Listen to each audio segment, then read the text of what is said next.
Donc moi je suis dans nini na comme na poto ngana mwasi na ngai. To kila manzila ba aéroport et simbi na moté.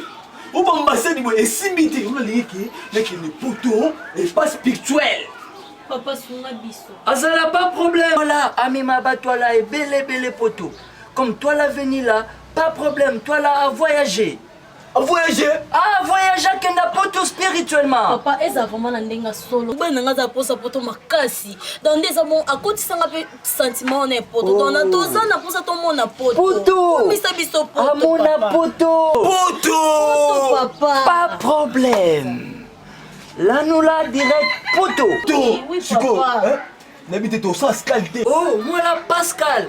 À ça la scalté. Avion là direct. Direct maman. Poto. Paris. Poto, papa. Venez. Touchez-moi. À toucher. Allah malak. Touchez-moi, serrez-moi. Kanganga moi là, kanga moi. Malak.